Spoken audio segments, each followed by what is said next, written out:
The message arrived during Admiral Asha Lin's morning briefing. Her aide's face had drained of color as he handed her the secure tablet, and the room fell into a deathly silence as she reviewed the footage. The UNSS Mercy, Earth's largest hospital ship, had been destroyed. Over 2,000 patients from 17 species, including refugees from the Xerian Empire, had been aboard. The footage showed the massive white vessel, emblazoned with the recognized Red Cross of the Intergalactic Medical Corps, erupting into flames as Xerian warships surrounded it. "Play it again," Asha commanded, her voice barely above a whisper. The holographic display flickered as the scene replayed. There was no mistaking it. 3 Xerian cruisers had deliberately targeted a clearly marked hospital ship on a humanitarian mission to the border worlds. Asha set the tablet down with deliberate care, though her hands trembled with rage. 20 years of diplomatic service had taught her to control her emotions, but this was beyond comprehension. "Casualties?" she asked, though she already knew the answer. "Total, Admiral," her aide replied. The escape pods were targeted first. A collective gasp rippled through the command staff. Targeting escape pods violated every convention of warfare in the known galaxy. "The Xerians have made their position clear," Asha said, rising to her feet. Her tall frame cast a long shadow across the briefing table. "They believe Earth to be weak, compassionate to a fault. They believe our dedication to healing the wounded, even their own people, to be a vulnerability." She gazed at the faces of her staff, human and alien alike, all united in service to Earth's principles of peace, cooperation, and the sanctity of medical neutrality. "They have miscalculated," she continued. "Contact the Planetary Defense Council immediately. Inform them that I am initiating protocol ignition." Her communications officer blanched. "Ma'am, protocol ignition requires full council approval." "It's never been." "I'm aware of the procedures, Lieutenant," Asha interrupted. "But they fired on a hospital ship that was treating their own wounded." She turned to face the viewport, where Earth hung like a blue-green jewel against the darkness of space. "Earth has practiced restraint for decades. We have endured the Xerian Empire's expansion, their subjugation of a dozen species. We extended our hand in peace, offered medical aid to all sides in this conflict." Her voice hardened. "But they have crossed a line from which there is no return. They didn't just kill patients. They killed mercy itself." Behind her, her staff stood in solemn attention. "And for that," she said, "they will face the full judgment of humanity." Within the gleaming spires of the Xerian High Command, General Varas paced before a wall of tactical displays. The destruction of the Earth vessel had been his decision, one he'd made swiftly when intelligence suggested the ship harbored Xerian dissidents among its patients. "You worry too much, Commander Thal," he said to his second-in-command, who had been voicing concern since the attack. "The humans are weak. They will protest, perhaps attempt sanctions through the Galactic Concord, but they will not fight." "The ship was clearly marked as medical, General," Thal replied carefully. "It violated no borders. It fired no weapons. It harbored traitors," Varas snapped. "And it served as a symbol of Earth's arrogance, that they believe they can interfere in Xerian affairs with impunity. Our intelligence was uncertain about the presence of dissidents," Thal ventured. "Certainty is a luxury of peace, Commander. We are expanding an empire." Thal's reply was interrupted by an urgent communication. "General, we've lost contact with Outpost Mira." Varas frowned. "A communications malfunction, surely." "No, sir. All systems went dark simultaneously." "And?" Thal hesitated. "Speak freely, Commander. We've also lost contact with Outposts Krell and Vega. All 3, within minutes of each other." For the first time, a flicker of concern crossed Varas's face. Coincidence is rarely coincidence in warfare. "Dispatch reconnaissance drones." Before Thal could acknowledge the order, the central display flickered. A woman's face appeared, human, with dark eyes that held no warmth. Her uniform bore the insignia of Earth's Fleet Command. "General Varas," she said, her voice carrying across the command center with cold precision. I am Admiral Asha Lin of Earth Defense Forces. 24 hours ago, your vessels destroyed the hospital ship UNSS Mercy in violation of every humanitarian convention recognized in this galaxy. Varas straightened. Your vessel harbored criminals and operated in disputed space. The Xerian Empire recognizes no claim of medical neutrality from Earth vessels. The Mercy was treating over 300 wounded Xerians, General, Asha replied, unmoved, including civilians from worlds you've conquered. A regrettable but necessary action, Varas said dismissively. If this communication is meant to extract an apology. We are not seeking apologies, Asha interrupted. We are delivering a message. The display split, showing tactical readings from across Xerian space. Dozens of previously undetected vessels were decloaking near critical Xerian military installations. What is this?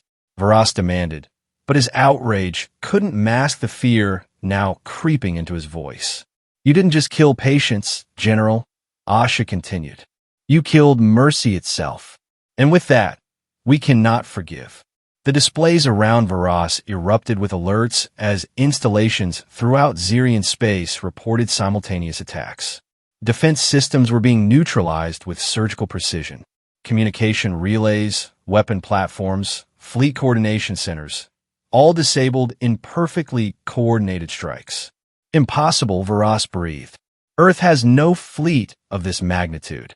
Earth has maintained peace for 20 years while preparing for this very contingency, Asha replied. We call it the Fleet of Fury, vessels built in secret, crews trained for one purpose, to respond should the galaxy ever witness an atrocity that demanded judgment. On the tactical displays, Varas watched as Xerian military installations fell silent one after another. Not destroyed, simply rendered inoperable.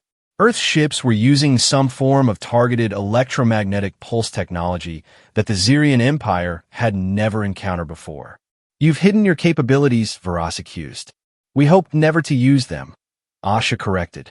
Every human ship is equipped with advanced medical facilities.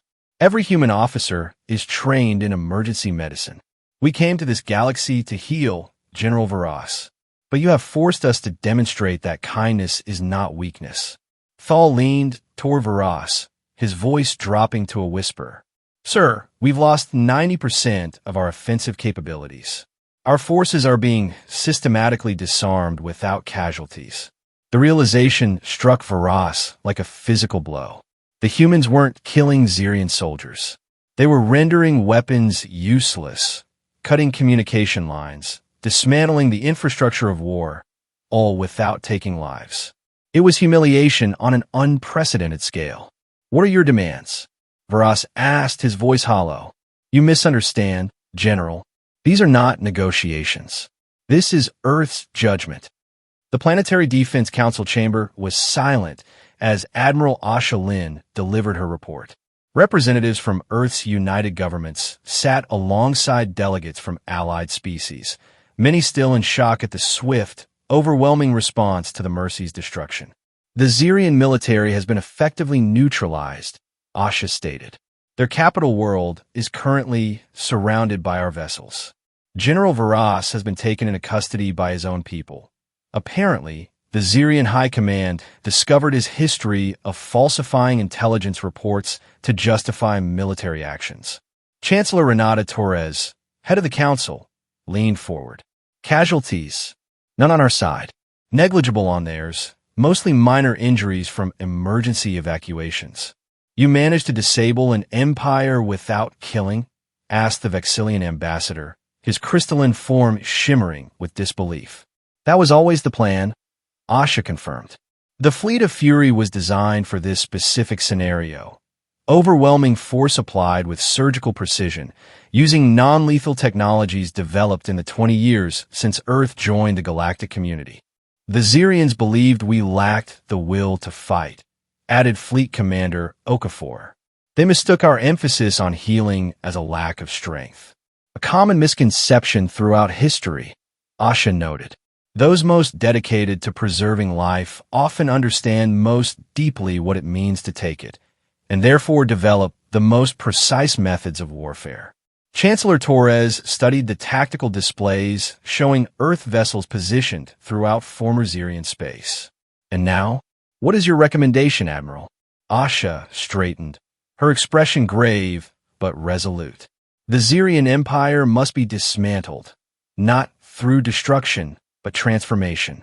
Their conquered worlds must be liberated. Their leadership must be held accountable. And most importantly, they must be brought into a new framework of galactic cooperation. You propose rehabilitation rather than punishment? Asked the Draxan representative, their multiple limbs shifting skeptically.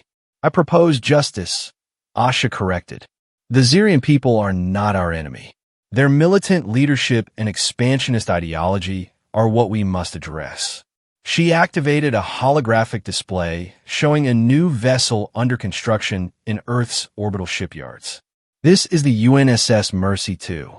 It will be the flagship of a new humanitarian mission, one that will help heal the wounds of Xerian expansion while establishing new protocols for medical neutrality that no species can violate with impunity.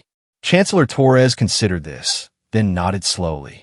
You've demonstrated that Earth can win a war. Now you propose to win the peace as well. Peace isn't simply the absence of conflict, Chancellor, Asha replied. It's the presence of justice, healing, and cooperation. The council chamber filled with murmurs of approval, and one by one, the representatives signaled their support. Then as decided, Torres announced, Operation Mercy Restored will begin immediately. 6 months passed with remarkable swiftness.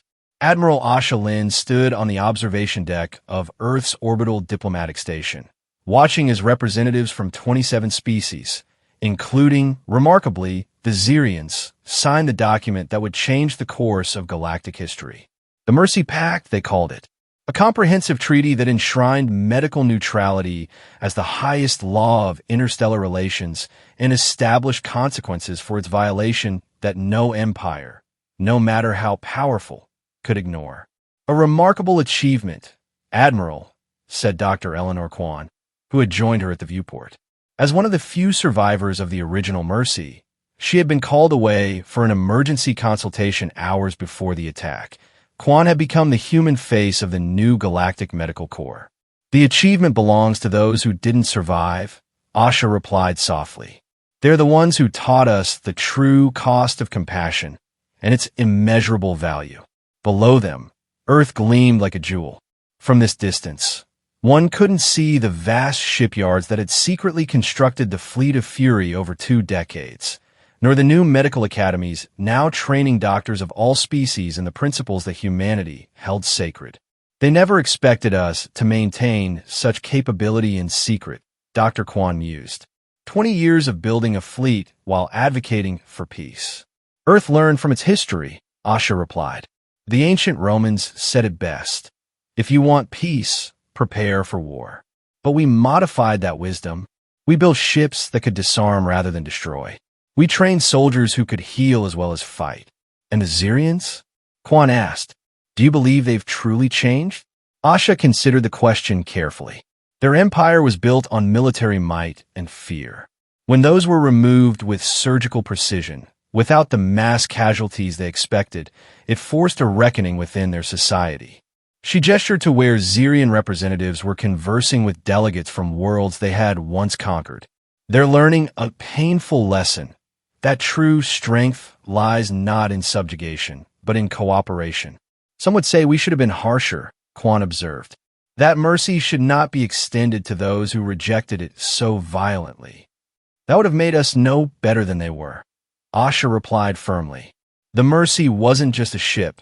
It was a symbol of our commitment to healing, even those who might be called enemies. We couldn't honor its memory through vengeance. The view screen beside them activated, showing a live feed from the edge of the solar system. The UNSS Mercy II, twice the size of its predecessor, was departing on its maiden voyage, accompanied by an escort of both Earth vessels and ships from formerly subjugated worlds. Its white hull gleamed in the distant sunlight, the red cross of the medical corps emblazoned proudly on all sides. The first Xerian medical students are aboard, Quan noted. It took considerable courage for them to volunteer. Courage is found in unexpected places, Asha mused. Sometimes in the willingness to heal former enemies. Sometimes in the restraint shown when retribution is within reach. Below them, the signing ceremony concluded. The Mercy Pact was now the law of known space, born from tragedy, yet looking toward a future where such tragedies need never occur again. Admiral, her aide called from the doorway. The Council is requesting your presence for the formal announcement. Asha nodded, taking one last look at the departing Mercy 2 before turning away from the viewport. The fleet of Fury will remain on standby, she told Dr. Quan. But I pray we never need to deploy it again. And if we do, Quan asked softly, then we will remember what we learned from this, that true power lies not in the ability to destroy, but in the choice to heal instead. In the observation lounge of the Mercy 2, a young Xerian medical cadet stood before the memorial wall. The faces of those lost on the original Mercy stared back at him. Humans, Draxans, Vexillians, and yes, Xerians too. It's difficult to look at, isn't it? Asked a human voice beside him. The cadet turned to find Captain Maxwell, the vessel's commanding officer, standing at his shoulder. I was raised to believe humans were weak, the cadet admitted. That your dedication to healing was a flaw that would ultimately lead to your downfall. And now, Maxwell asked. The cadet considered the wall of faces again. Now I understand that what we perceived as weakness was actually strength beyond our comprehension. You could have destroyed our worlds, Captain. Instead, you disabled our weapons and then offered to teach us medicine. Maxwell nodded thoughtfully. There's an old human saying, anyone can hold the helm when the sea is calm. I don't understand, the cadet admitted. The true test of principles isn't when they're easy to maintain, Maxwell explained. It's when they're challenged to their core. When the UNSS Mercy was destroyed, Earth faced a choice. Abandon our principles of healing and compassion in favor of retribution, or find a way to uphold those principles even in our response to atrocity. The cadet observed the serene efficiency of the medical bay around them, staffed by doctors and nurses of a dozen species, preparing to offer aid to any who needed it regardless of origin. My father was on the original Mercy, he said quietly. A political dissident seeking asylum. I was told he died because he was a traitor. Only after the Mercy Pact did I learn the truth, that he was a physician who opposed military expansion. Maxwell placed a hand on the young Xerian's shoulder. Then you honor his memory by being here. Beyond the viewport, stars streaked past as the Mercy 2 traveled toward worlds that had known only conquest for generations. Behind it, invisible but ever-present, Earth's fleet of Fury maintained its vigilant watch, not as an occupying force, but as guardians of a principle now enshrined in galactic law. They had answered violence with overwhelming force, but tempered that force with unprecedented restraint. They had faced the darkness of hatred and responded not with more darkness, but with the unquenchable light of compassion. And in doing so, they had taught the galaxy the truth that Earth had learned through its own bloody history. That mercy without justice enables tyranny, but justice without mercy creates only more suffering. The true strength of humanity wasn't found in the destructive power they wielded, but chose not to use. It was in their capacity to hold both righteous fury and healing compassion in perfect balance, and in their unwavering commitment to ensure that never again would anyone dare to fire upon a hospital ship.